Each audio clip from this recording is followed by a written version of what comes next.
Hello दोस्तों, welcome back to stories by Nini. कहते हैं कि बुरी संगत बच्चों को बिगाड़ कर रख देती है, इसलिए बुरे दोस्त कभी नहीं बनाने चाहिए। पर क्या हो अगर ये बुरा दोस्त एक भूत हो और वो आपके बच्चों को ऐसी बातें सिखाए जिससे कि पूरे घर का सर्वनाश हो जाए। तो चलिए सुनते हैं आज की हॉरर स्टोरी। शुमोना, सचिन और उनका 4 साल का बेटा डुग्गू हाल ही में एक नए घर में शिफ्ट हुए थे। ये नया घर डुग्गू को बहुत पसंद आ रहा था। वो काफ़ी देर रात तक खेलता रहता था। बीइंग अ सिंगल चाइल्ड उसके ज़्यादा दोस्त नहीं थे, लेकिन शुमोना बहुत खुश थी कि चलो डुग्गू का इस नए घर में अच्छे से मन लग रहा है। लेकिन एक रात शुमोना को ऐसी आवाज़ आई जैसे डुग्गू अपने कमरे में किसी से बातें कर रहा था। जब शुमोना देखने गई तो वहाँ कोई नहीं था, तो उसने सोचा कि डुग्गू शायद खिलौनों के साथ खेल रहा है तो बातें कर रहा होगा। तो फिर शुमोना डुग्गू को सुलाकर अपने कमरे में चली गई। लेकिन कुछ समय बाद फिर से उसे डुग्गू की फुसफुसाने की आवाज़ें आई। उसने सोचा कि वो सुबह डुग्गू से इस बारे में बात करेगी। सुबह शुमोना ने डुग्गू को समझाया कि हमें टाइम से सो जाना चाहिए। इतनी रात को वो किससे बातें कर रहा था? तब डुग्गू ने कहा, मैं तो आंटी से बातें कर रहा था। शुमोना चौंक गई। आंटी? कौन सी आंटी?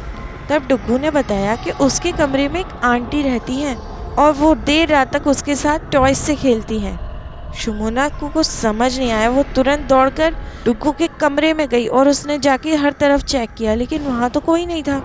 इस बात ने शुमोना को डरा तो दिया, लेकिन उसे लगा कि शायद ये डुग्गू की कोई इमेजिनेशन होगी। लेकिन धीरे धीरे डुग्गू का व्यवहार बदलता गया। वो चीज़ें फेंकने लगा था, बात बात पे चिढ़ जाता था और गुस्सा करता था। जब शुमोना या सचिन उसे डांटते तो वो कहता था कि आंटी ने मुझसे ऐसा करने को बोला है। धीरे धीरे शुमोना को भी घर में अजीब हरकतें होती दिखी, जैसे किचन के बर्तन अपने आप गिर जाया करते थे, light switch on switch off होती थी। उसने तंग आकर सचिन से कहा कि कल ही वो पंडित जी को बुला कर लाए। ये बात डुग्गू ने सुन ली। वो आकर अपने मम्मी पापा से कहता है, मम्मी पापा आप प्लीज़ पंडित जी को मत बुलाना। आंटी ने कहा है कि वो यहाँ से जा रही हैं। देखो वो दरवाजे के बाहर चली गई हैं। Bye aunty. कोई बात नहीं, अब हम कभी नहीं मिलेंगे। उस दिन के बाद से डुग्गू का व्यवहार पहले जैसे सामान्य होने लगा। अब वो चीज़ें नहीं फेंकता था और मम्मी पापा से भी बहुत ही पोलाइटली बातें करता था। लेकिन एक रात अचानक शुमोना की नींद खुली। ऐसा लग रहा था कि डुग्गू अपने कमरे में किसी से बातें कर रहा है। वो चुपचाप उसके कमरे के बाहर गई और दरवाजे पर कान लगाकर सुनने लगी। तभी उसने सुना डुग्गू किसी से कह रहा था, आप चिंता मत करो आंटी, जैसा आपने कहा था मैंने वैसा जाके मम्मी पापा को बता दिया। अब हमें कोई अलग नहीं कर सकता। अब हम दोनों रोज अपने कमरे में देर रात तक खेलते रहेंगे। ये सुनकर शुमोना की रूह कांप गई।